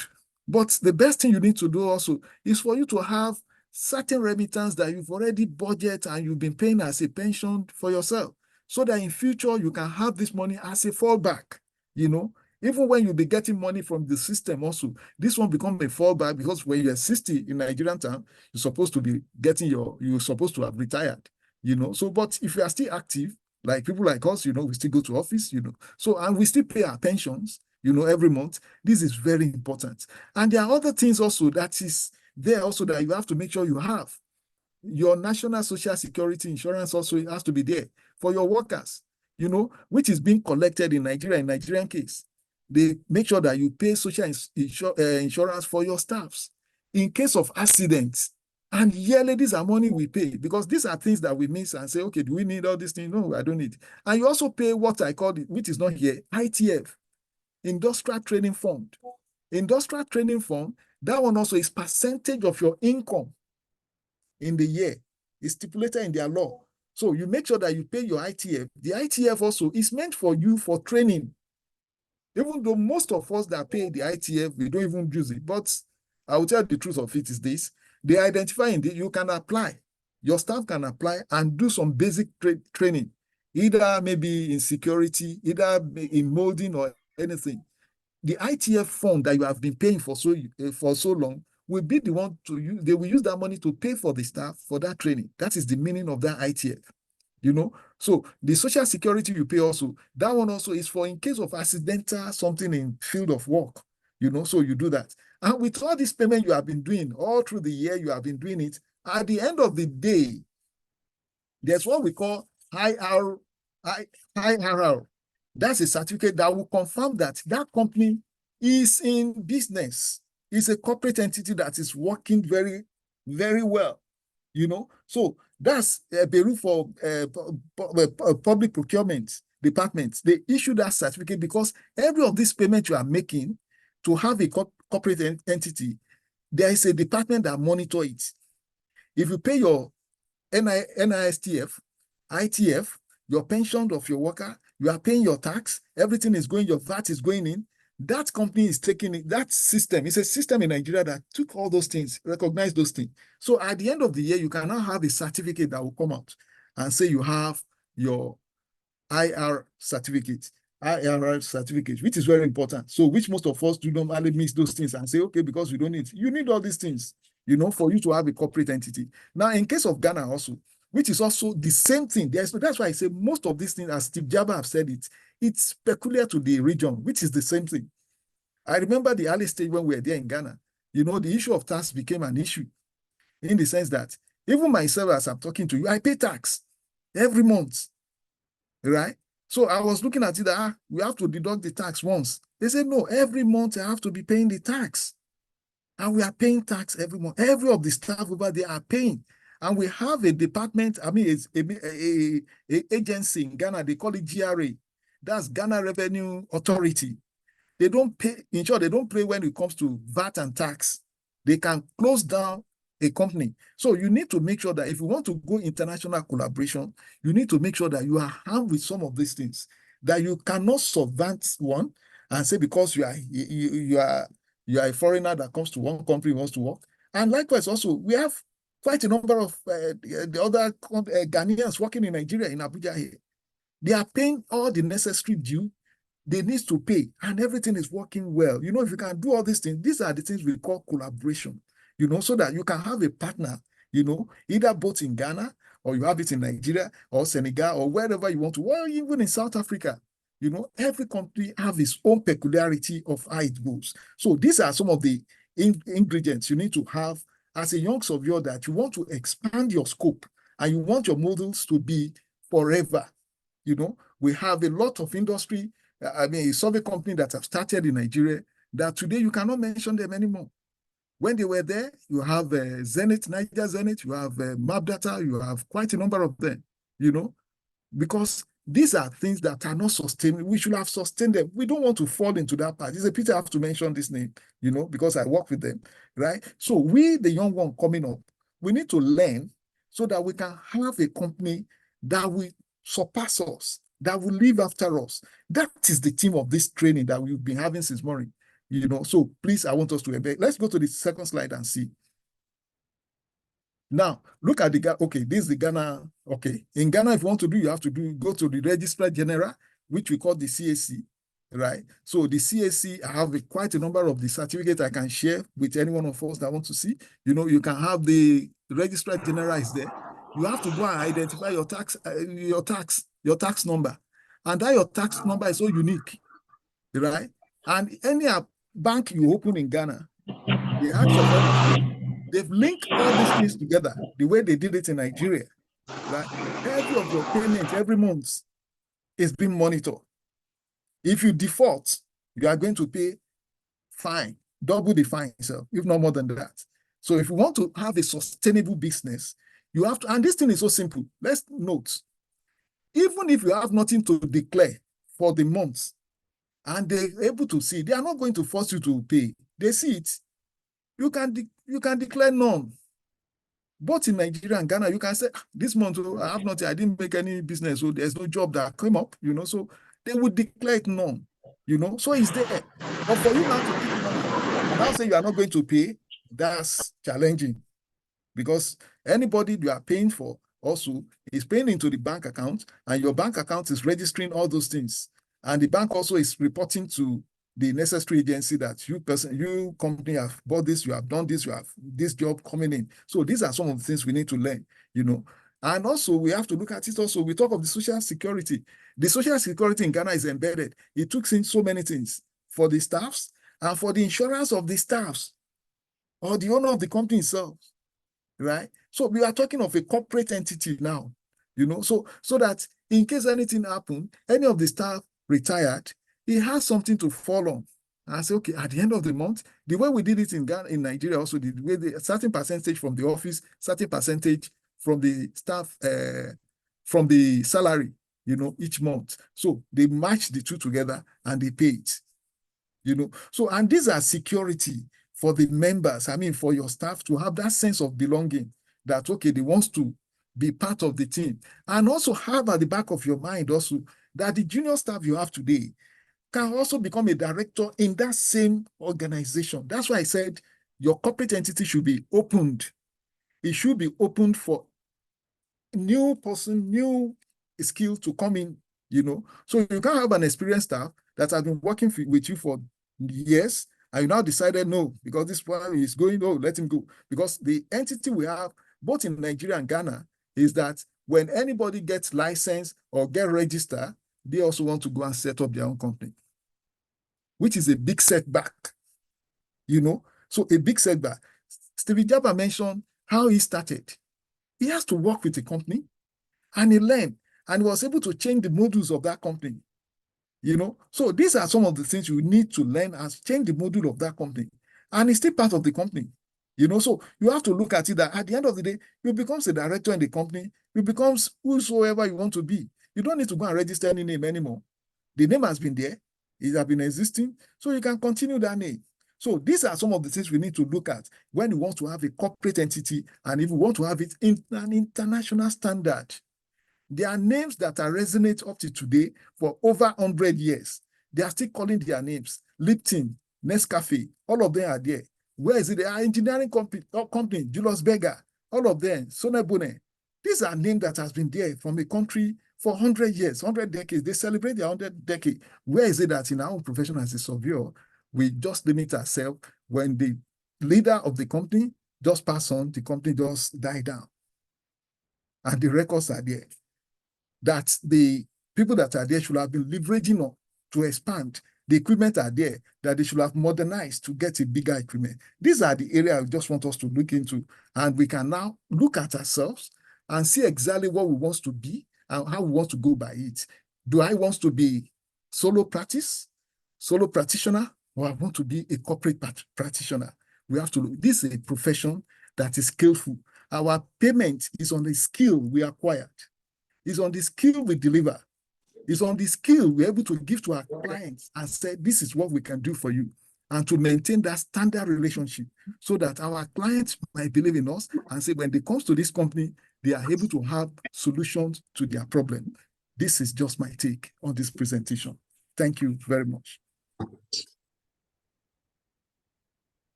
Wow, that was a really in-depth session. Thank you so much, Sylvia Agwofeko. I started ruminating on my own, and I was like, wow, these are things we really need to know as young surveyors if we want to start our own businesses. And thank you so much for really breaking it down for us to actually understand well. Thank you so much. So I'm sure we all enjoyed this session.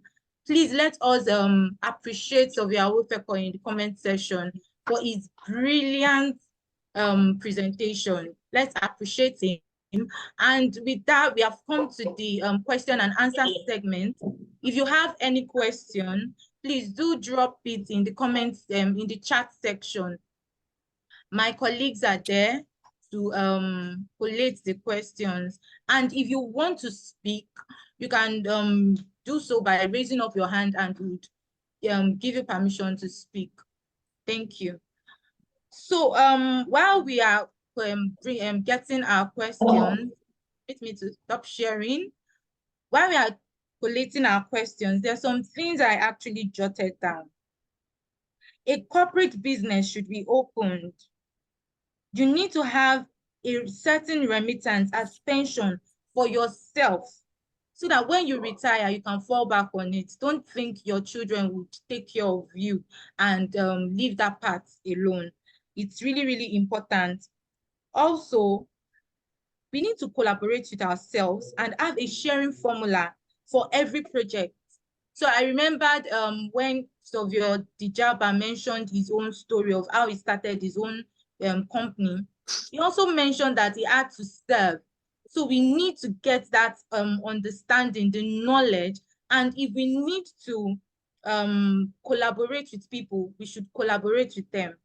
So we have one hand up. You have the floor, please.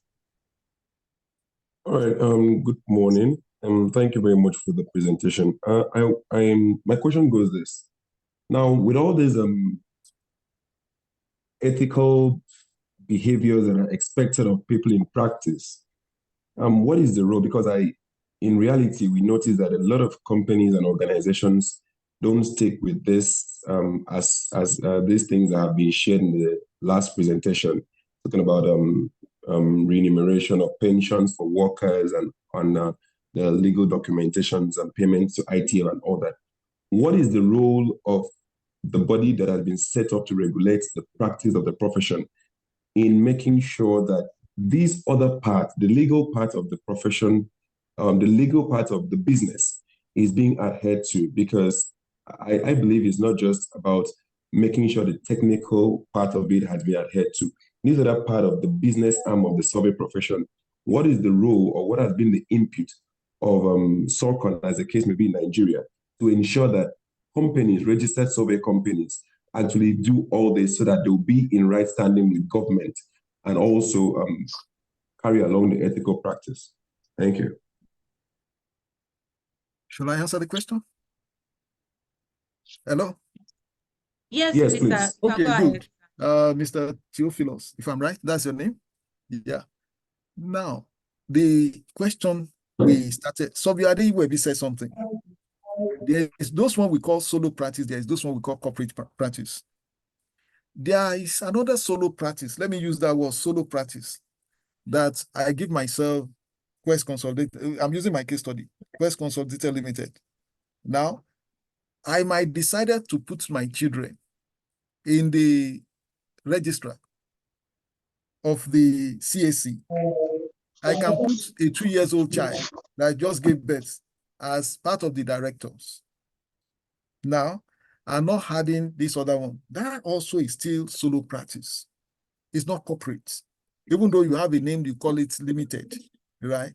But if you want to talk of corporate practice, all these ingredients are very important in the sense that when you say, if you talk of the pension certificate wants to know the number of staff you have. You have 3 staffs, you have 4 staff. Well, they might tell you that, okay, maybe if you have 3 staff, you don't need to pay pension for them. But the question I ask myself is this: how can someone work with you for so many years, about 20 years, and you are just paying him? He cannot rely on anything and say, okay, I have this amount of money somewhere, kept somewhere, and he's able to see it every month, right? Now, that's unethical of that profession. But on the other hand, who monitor that? That's the big question you ask yourself. Now, the question there is this: did SOCOM or the State Ethics Committee, which headed by the Surveyor General of the state, do they have that leverage, even though they will say they want to do office inspection? You want to see that your office, you have this equipment, you have this equipment. I can do a solo, I can even do a photoshopping, go and hire equipment from one office and put in my equipment when I know they are coming and put in there. I can even hire staff. These are things that might go beyond them also to know. And they might not even go into your books to even look at it and say, okay, are you paying this? Are you paying this? Their one is that you are remitting money to the state or anything, either what you are doing. But we are talking of a corporate entity now. Corporate entity that you know your onions. You've already agreed with 2 or 3 people to be part of the team. You now have a staff, you have a young surveyor that graduated from the university that joined your system. You look at them and say, okay, you have to add them into the pension scheme. So, and this thing is very simple. I think we pay about 17%. 17%, maybe 15 or 7.5% from the salary of the payee, and about 10% or so from the company something. You had the two together of his salary, they pay into the pension fund, right? So if you are able to have that standard for yourselves, right? Because you have an accountant, when you are talking of a corporate practice like that, you need to have an accountant in the office, because you as a surveyor can be the accountant yourself also. You need to have someone that work those ones out at the end of the month, right? So these are corporate practice that is there. And at the end of the day, how it pay off? That's why I said, the way Ebi said something, he said, the bigger the head, the bigger the trouble, right? So because you are now big, right? All this money has been paid. Now you can now aspire for greater job. You want to aspire for a job, a mapping. Let's do a case study of a mapping. A company wants to do a mapping of Lagos State now. They will ask you, what's your turnover? If your turnover is not up to 3 million in a year, 300 million in a year, they will not give you. Some even ask for 500 million. Your turnover. And this thing has to reflect on your tax payments, your annual tax payments. So if you want to have a corporate practice like that, there's nothing stopping us as a surveyor to form a team. We start from our little beginning, where we're having this small job. As we're having it, you grow, you grow, you grow. Before 10, 5, 15 years, you've already expanded to that level that you can look at your account in a year, and you'll be able to see that the auditor have audited about 1 billion naira in this, and they make their deduction of their tax and everything. They put it there. So you can now aspire for greater job. That's where we're going. Collabo. You are talking of an international job now. UN might not come to Nigeria and say they want to do a mapping. You are now coming as a single practice. You want to go and do. They won't give it to you because you don't have structure. So you need to have a structure of this. That's the meaning of that corporate practice we are talking of. So nobody can examine that one to me, right? It's an intentional act that he wants to do. You want to do it, and it works that way. So that's just the way I will answer the question. Thank you. Thank you so much, sir. So we have other questions in the chat section, and what I'll do is to read them all so that you can answer them at once. Okay, so Ojo Samson is asking, is it good to start practicing alone for a while before joining the corporate practice? Then we have Gabriel Okon. He says that he's a graduate of surveying, he's a graduate of Informatics and Surveying, that can one register his or her company and start practicing as a survey consultant while he or she is still doing pupillage. So those are the questions now. Okay. Then I have a question. I also have a question. And my question is, where or how can one get extra resources to help them in this journey of becoming a corporate business, a corporate owner? Because I know sometimes it gets rough, and sometimes there are some things we would need to get more clarity on. So are there resources, or are there people one can reach out to help in better advising them? So those are the questions, sir. Thank you. Let me, Mr. Ojoda said, can someone started as a solo, before it migrates to corporate company? Now, let me use myself as a case study. Right? I was privileged to work with Map Data Services. Map Data Services opened my eyes of understanding, and I was also privileged to work with Oak Survey. So as a private, these are companies that are private company now, and I was able to see their operational models, right? Even though my later year was with Map Data, right? Map Data, their partners there too, right?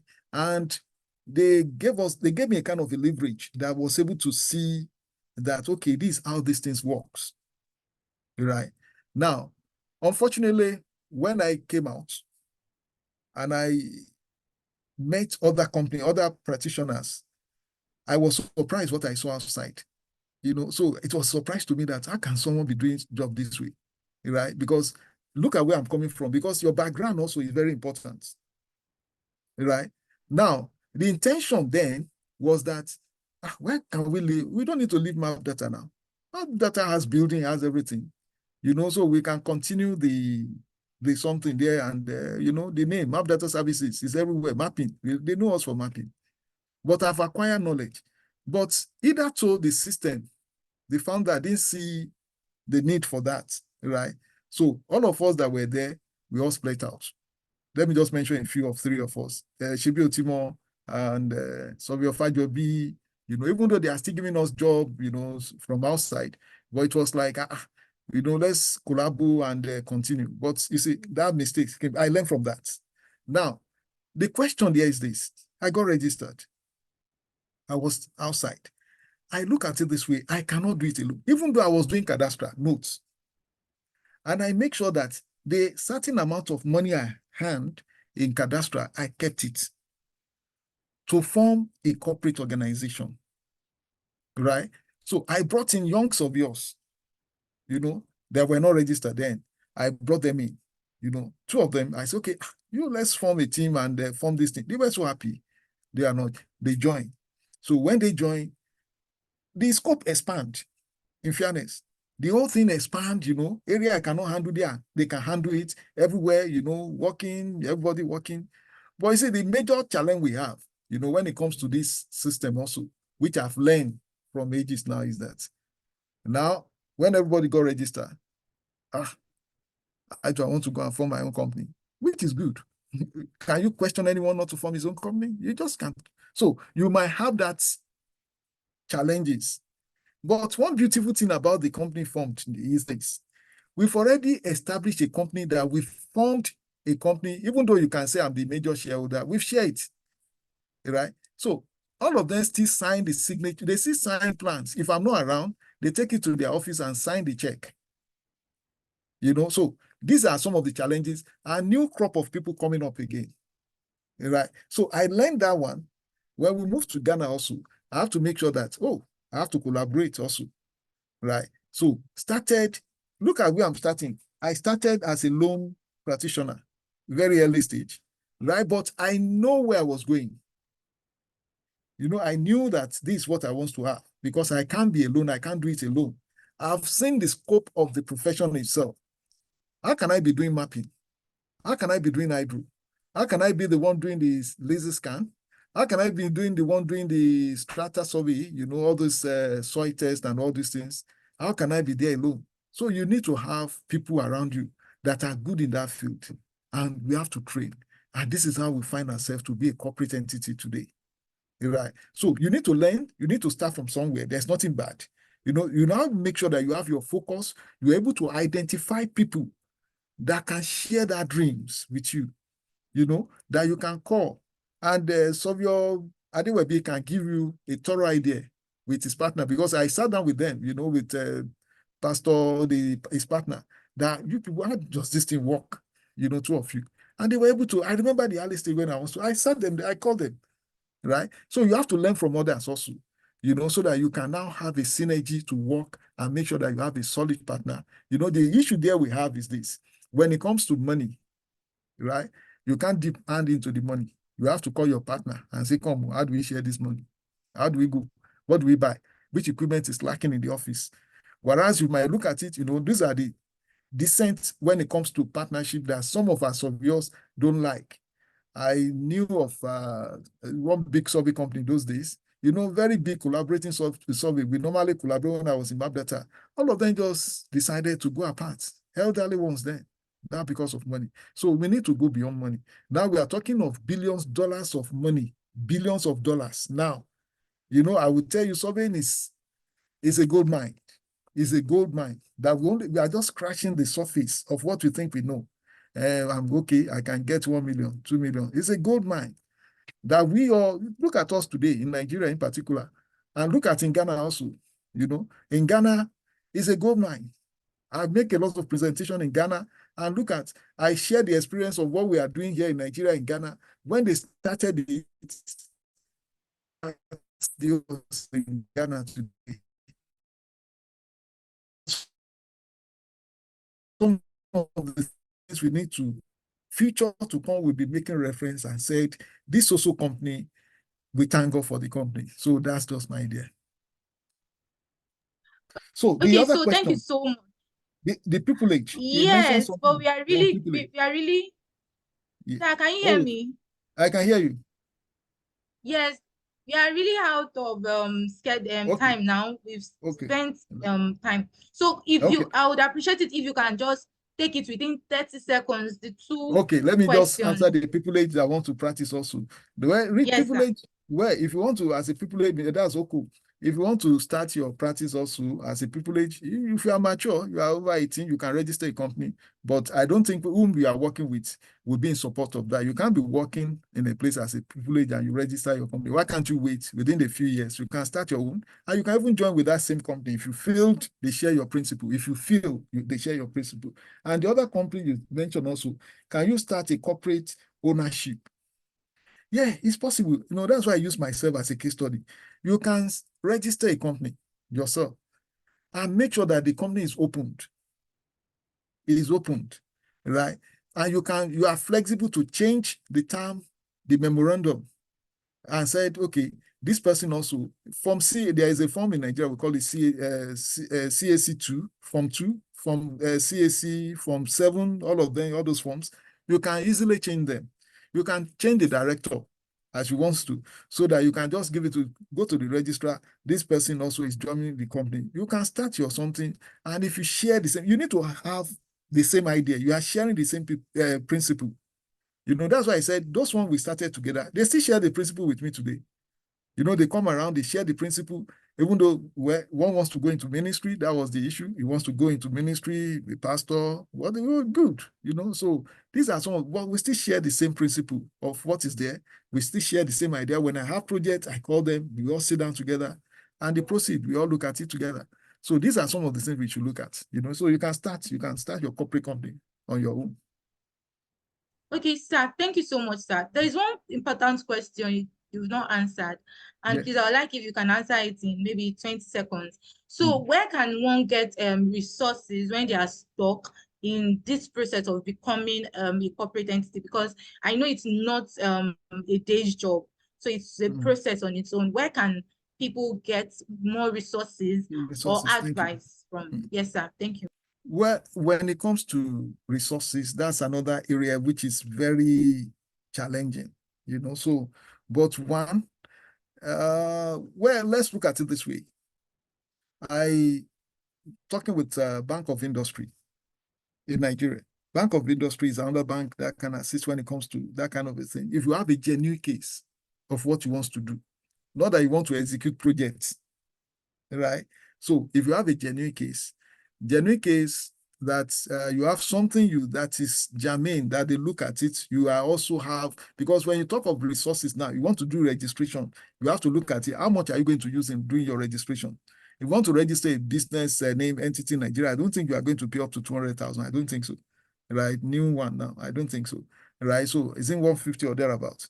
And all the other resources you are going to do, because you are just starting, they will look at your business as if you want to start. But maybe you have started now. You are now looking for a way of getting equipment, right? Which is the resources you are looking at. You are looking at this equipment. There you can partner with some of the dealers selling equipment. It's just like what Steve Jabba said. You know, you can lease.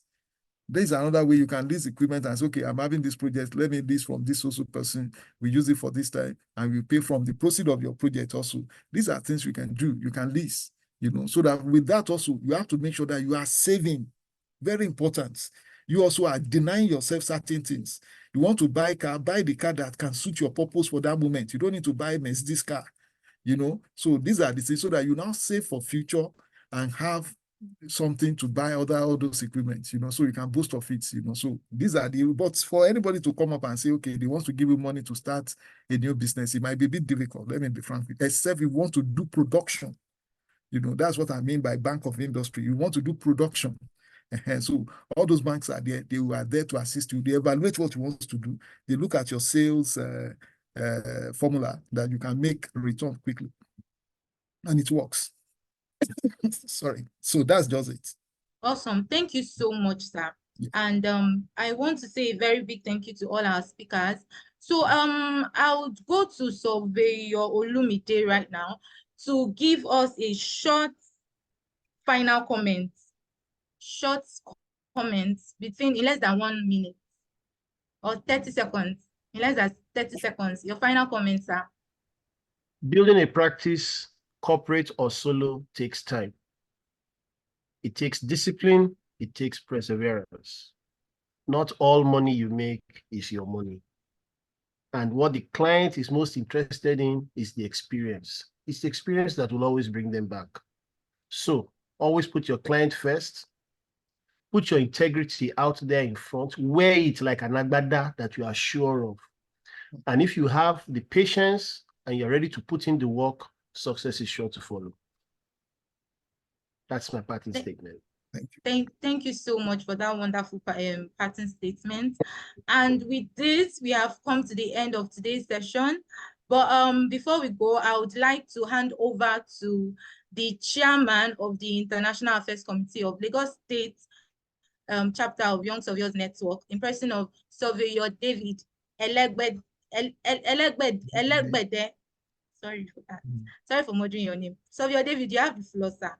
Don't worry. The owner of the name will definitely reach out to you. So, good afternoon, everyone, and Wow, this event is actually a wow. This is a paid event, actually. It's supposed to be a paid event because it's so captivating and so enriching. And quickly, if you permit me, let me just run us through why we chose this. For the international affairs, we knew some persons will be, in fact, the event should have held as early as April, but because of the induction, so we were so concerned about those that would be inducted, so that as they start, they will be able to start with something, while they start their practice, and for those who are still undergoing their mentorship.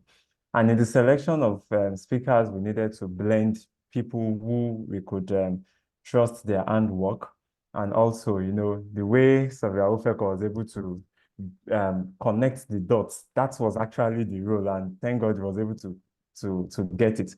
So I can only wish everyone well, and I hope that we are all able to still hold on to what has been said today, be patient enough, and put them into practice. And I'm very sure we'd all enjoy the profession.